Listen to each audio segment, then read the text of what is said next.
Welcome to FF time show. இன்னைக்கு சினிமாவில் என்னென்ன அப்டேட்ஸ்லாம் வந்திருக்கு அப்படின்றத பார்க்கலாம். அதில் முதல்ல இயக்குனர் ஹச் வினோத் அவங்களோட இயக்கத்தில் அனிருத் அவங்களுடைய மியூசிக்கில் நம்ம ரொம்பவே எதிர்பார்க்கிற படம் தான் தளபதி 69. இந்த படத்தை அக்டோபர் 2025 ரிலீஸ் பண்ண போகிறதா சொல்லியிருந்தாங்க.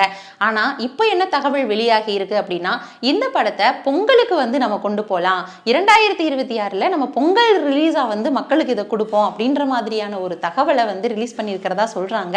அது எந்த அளவிற்கு உண்மை அப்படின்றத நம்ம அப்டேட்ஸ் வந்தாதான் தெரியும். இன்னும் முக்கியமா சொல்லணும் அப்படின்னா, ஏற்கனவே நடிகர் விஜய் அவங்களுடைய நடிப்புல பொங்கலுக்கு பல படங்கள் வந்து ரிலீஸ் ஆகி இருந்தது.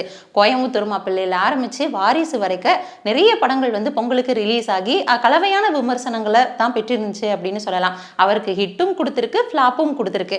உதாரணமா சொல்லணும்னா ஃப்ரெண்ட்ஸ், நண்பன், ஆதி, திருப்பாச்சி, வில்லு, மாஸ்டர், பைரவா இந்த மாதிரியான பல படங்கள் வந்து விஜய் அவர்களுக்கு வந்து ரிலீஸ் ஆகி இருக்கு. ஒருவேளை 2026 பொங்கலுக்கு இந்த படம் ரிலீஸ் ஆனா எப்படி இருக்கும் அப்படின்றத சொல்லுங்க. அவ்வளவு நாள் வெயிட் பண்ண முடியுமா அப்படின்றதையும் சொல்லுங்க. ஏன்னா தளபதி விஜய் அவர்களுக்கு இதுதான் இறுதி படம் அப்படின்றத அபிஷியலாவே வந்து சொல்லி இருக்கிறாங்க. ஆனாலும் கூட தளபதி 70 வந்து உருவாக போகுது அப்படின்ற மாதிரியான ஒரு தகவலும் இருக்கு. ஒருவேளை இது இறுதி படமா இருந்தா இந்த படத்துக்கு வந்து எவ்வளவு நாள் வெயிட் பண்ணலாம் அப்படின்றத பத்தி சொல்லுங்க. அடுத்ததா 97வது ஆஸ்கார் அவார்டு வந்து கொடுக்கறதுக்கான நேரம் வந்தாச்சு அப்படின்னு சொல்ற மாதிரி இந்த மார்ச் மாசம் வந்து ஆஸ்கார் அவார்டு வந்து கொடுக்க இருக்கிறதா சொல்லியிருக்கிறாங்க. அதற்கு வந்து பல படங்கள் வந்து தேர்வு செய்யற பணியில வந்து ஈடுபட்டு இருக்கிறாங்க. அதுல நம்ம இந்தியாவிலிருந்து என்ன படம் வந்து எதிர்பார்த்திருக்கோம் அப்படின்னா, அனுஜா அப்படின்ற ஒரு குறும்படத்தை தான் வந்து எதிர்பார்த்திருக்கோம். ஏன் அப்படின்னா பல படங்கள் வந்து ஆஸ்கார் அவார்டுக்கு வந்து போயிருந்தாலும் கூட எந்த படமும் வந்து தேர்வாகவில்லை. அதுல அதிகமா எதிர்பார்க்கப்பட்ட படம் என்ன அப்படின்னா, அமீர்கான் அவங்களுடைய தயாரிப்புல ரிலீஸ் ஆன லாபட்டா லேடிஸ் அப்படின்ற ஒரு படத்தை தான் வந்து நம்ம அதிகமா எதிர்பார்த்திருந்தோம். ஆனா அந்த படம் மக்கள் கிட்ட அதிகமான வரவேற்பை பெற்றிருந்தாலும் கூட ஆஸ்கார் அவார்டுக்கு வந்து அந்த படம் வந்து தேர்வாகல. ஆனா இந்திய படத்துல அனுஜா அப்படின்ற ஒரு குறும்படம் தான் வந்து தேர்வாகி இருக்கு. இது லைவ் ஆக்ஷன் ஷார்ட் பிலிம் அப்படின்ற ஒரு பிரிவின் கீழே இந்த படம் தேர்வாகி இருக்கு. பிரியங்கா சோப்ரா அவங்களுமே வந்து தயாரிப்புல ஒரு நபரா வந்து இருந்திருக்கிறாங்க. இந்த படம் ஆதம் ஜே கிரேவ்ஸ் அவங்க வந்து இயக்கி இருக்கிறாங்க. அவங்களுடைய இயக்கத்துல அனுஜா அப்படின்ற ஒரு குறும்படம் வந்து இறுதி பட்டியல்ல இருக்கு. இந்த படம் வந்து ஆஸ்கார் அவார்டை வந்து வின் பண்ணுமா அப்படின்னு வந்து பலருடைய எதிர்பார்ப்பா இருக்கு.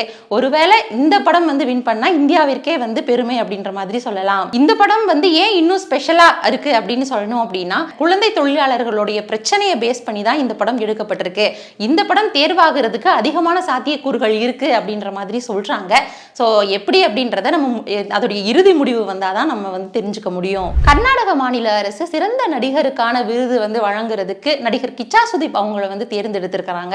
2019 பயில்வான் அப்படின்ற படத்துல நடிச்சதற்காக நடிகர் கிச்சா சுதீப்பிற்கு வந்து இந்த விருது வந்து வழங்கப்படுறதா அறிவிச்சிருந்தாங்க. இந்த விருது வந்து எனக்கு வேண்டாம் அப்படின்ற மாதிரி நடிகர் கிச்சா சுதீப் அவங்க வந்து மறுத்திருக்கிறாங்க. கிச்சா சுதீப் அவர்கள் வந்து எவ்வளவு படம் நடிச்சிருந்தாலும் கூட நான்யி அப்படின்ற ஒரு படத்தை வந்து நம்மளால மறக்கவே முடியாது. தமிழ் ரசிகர்களுக்கு நான்யி படம் வந்து அவ்வளோ ஒரு பெரிய கொண்டாட்டம் அப்படின்ற மாதிரி சொல்லலாம். இப்போ கூட சமீபத்தில் மேக்ஸ் படம் வந்து நடிச்சிருந்தாரு. அவர் எவ்வளவுதான் நல்ல நடிகரா மக்கள் மத்தியில் பேசப்பட்டாலும் கூட அவருக்கு அவார்டு கொடுக்கும்போது அந்த அவார்டு வந்து வேணாம் அப்படின்னு வந்து நிராகரிக்கிற அளவுக்கு வந்து கிச்சா சுதீப் அவர்களுக்கு என்னாச்சு அப்படின்ற மாதிரி பலரும் கேள்வி எழுப்பிட்டு இருக்கிறாங்க. நடிகர் கிச்சா சுதீப் தரப்புல இதற்கு என்ன விளக்கம் கொடுக்கப்பட்டது அப்படின்னா, என்ன மாதிரி நிறைய நடிகர்கள் வந்து ரொம்ப நல்லா நடிச்சிட்டு இருக்கிறாங்க, ஸோ அவங்களுக்கு வந்து அந்த விருது கொடுங்க, எனக்கு வேணாம், இப்போ நான் விருது வாங்குற வழக்கத்தையே நான் வச்சுக்கல அப்படின்ற மாதிரி சொல்றாரு. இது முதல் முறையும் இல்லை அப்படின்றதான் ஒரு செய்தி. ஏன்னா ஏற்கனவே கௌரவ டாக்டர் பட்டம் வந்து அவருக்கு கொடுக்க இருந்ததாகவும் அதையும் அவர் மறுத்ததாகவும் சொல்லப்படுது. அந்த வகையில இந்த விருதையும் வந்து மறுத்திருக்கிறாரு. அதே வகையில நன்றியும் தெரிவிச்சிருக்கிறாரு.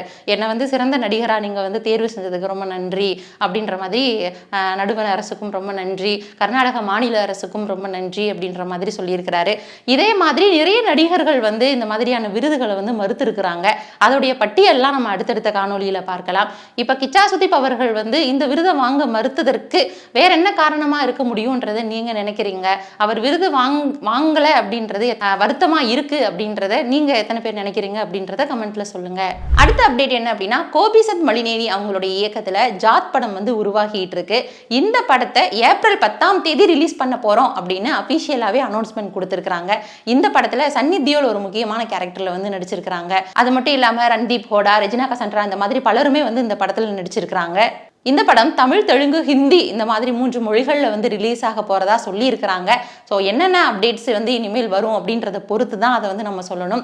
ஸோ இந்த படம் ஒருவேளை வந்து தமிழில் ரிலீஸ் ஆனால் அதில் எத்தனை பேர் வந்து கொண்டாடுறதுக்கு தயாராக இருக்கிறீங்க அப்படின்றத கமெண்ட்டில் சொல்லுங்கள். அடுத்த அப்டேட் என்ன அப்படின்னா, இயக்குனர் லக்ஷ்மண் உடேகர் அவங்களுடைய இயக்கத்தில் தினேஷ் விஜன் அவங்களுடைய தயாரிப்பில் உருவாகி இருக்கிற படம் தான் சாவா.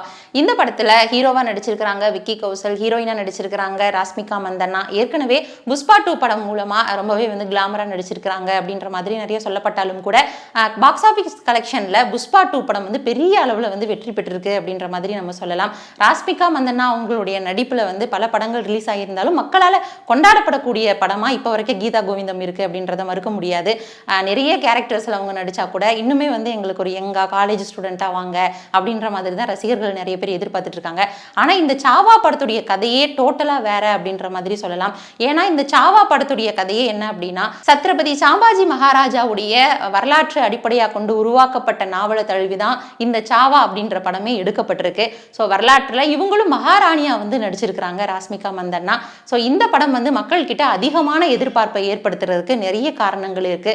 ஏன்னா ராஷ்மிகா மந்தனாவை நம்ம நிறைய கேரக்டர்ஸ்ல வந்து நம்ம பார்த்திருக்கோம். ஆனா ஒரு மகாராணியா இந்த படத்துல வந்து நம்ம டிஃப்ரெண்டா பார்க்க போறோம். ஏற்கனவே மகாராணி வேடத்துல வந்து பல நடிகைகளை நம்ம வந்து பொருத்தி பார்த்திருக்கோம். ஆனா ராஷ்மிகா மந்தனாவுக்கு வந்து இந்த தோற்றம் வந்து எப்படி இருக்க போகுது, மக்கள் வந்து எப்படி இதை வந்து வரவேற்க போறாங்க அப்படின்றதே ஒரு பெரிய ஆவலா இருக்கு அப்படின்ற மாதிரி தான் சொல்லணும்.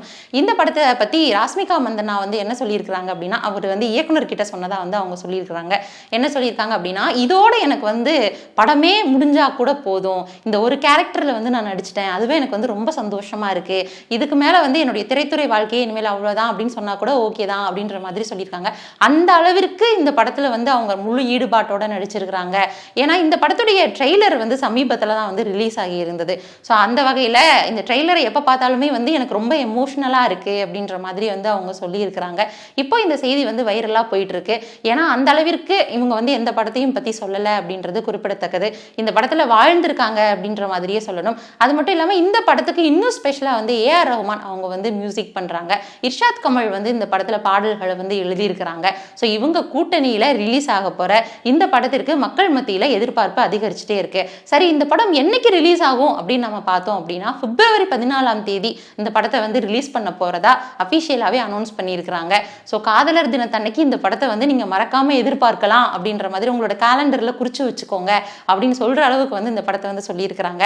ஒருவேளை இந்த படம் வந்து பிப்ரவரி 14 ரிலீஸ் ஆகுற பட்சத்துல எவ்வளவு எதிர்பார்ப்பு உங்ககிட்ட இருக்கு அப்படின்றத கமெண்ட்ல சொல்லுங்க.